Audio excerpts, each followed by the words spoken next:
એક નગર હતું. નગરમાં એક વખત રાજા આટો મારવા નીકળ્યો તો એણે એની પ્રજા હતી એને જોઈ.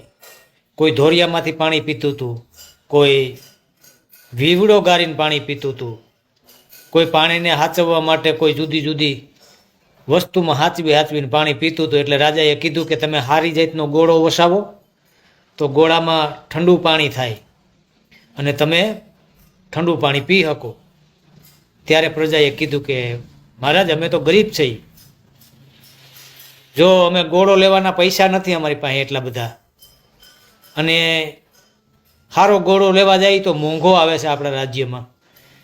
એટલે રાજાએ તરત જ રાજ્યમાં ગયો અને કુંભારને બોલાવ્યો અને કુંભારને કીધું કે આજથી તું મારો સરકારી નોકર છો રાજ્યનો, તારે ગોળા બનાવવાના છે અને મારી ગરીબ પ્રજા છે, મારી જે કોઈ પ્રજા છે એને ફ્રી ઓફ આપવાના છે, એની બદલીમાં હું તને પગાર આપી. કુંભાર તો ખુશ થઈ ગયો કે પહેલાં ગોળા વેચાતા હતા એને કરતાં એક ફિક્સ થઈ ગયું કે હવે પગાર મળશે, મારે ગોળા બનાવવાના જ, બીજું કાંઈ કામ કરવાનું નથી. એટલે કુંભાર ઘેરા આવ્યો, રાજી થઈ ગયો હતો. આ બાજુ રાજ્ય હોય એટલે એની અંદર તો પ્રધાને હોય. એ પ્રધાનને પોતાનું ગોળા બનાવવાનું કારખાનું હતું. એને ખબર પડી કે આ તો ભાયરી કરી, આપણો ધંધો બંધ થઈ જાય. એટલે એણે તરત જ આઈડિયા માર્યા. કુંભાર પાસે ગયો, કુંભારને કીધું કે તને રાજાએ રાખી લીધો છે બરાબર કે ગોળા બનાવવા માટે? કે હા સાહેબ રાખી લીધો. તો હવે તારે આની તાલીમ લેવી પડશે ગોળા બનાવવાની.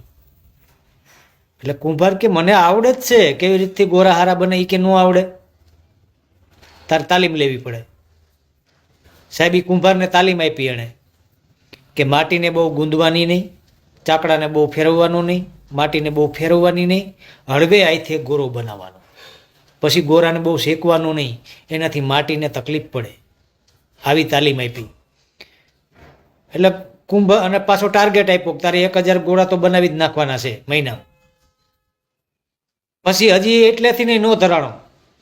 એટલે એણે બીજું કામ કર્યું કે એ જે કુંભાર હતો ને એના નગરના ઇતર કામ આપવાના ચાલુ કરી દીધા.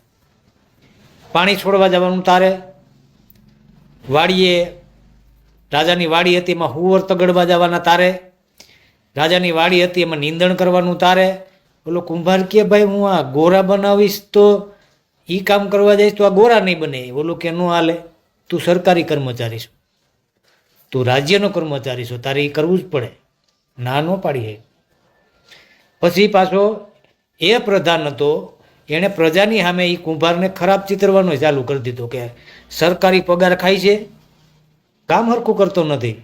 કારણ કે ઓલો વ્યક્તિ જે હતો એ ઇતર કામ કરતો હતો એટલે હરખા ગોળા બનાવી શકતો નહોતો. હવે પ્રજાની સામે એને ખરાબ કરી દીધો. એટલે આ કોક દી બિચારો કંટાળી જાય તો એકાદો વિડીયો મૂકે કે ભાઈ મને બીજું કામ કરાવે છે, તો નીચે બીજા કોમેન્ટ કરે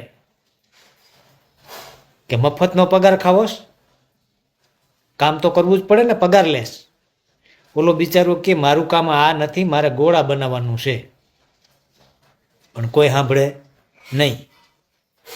પછી પાછો પ્રધાન છે ને અધૂરામાં પૂરું એ કુંભારની તપાસ કરવાય મોકલે, કેમ હરખા ગોળા બનતા નથી.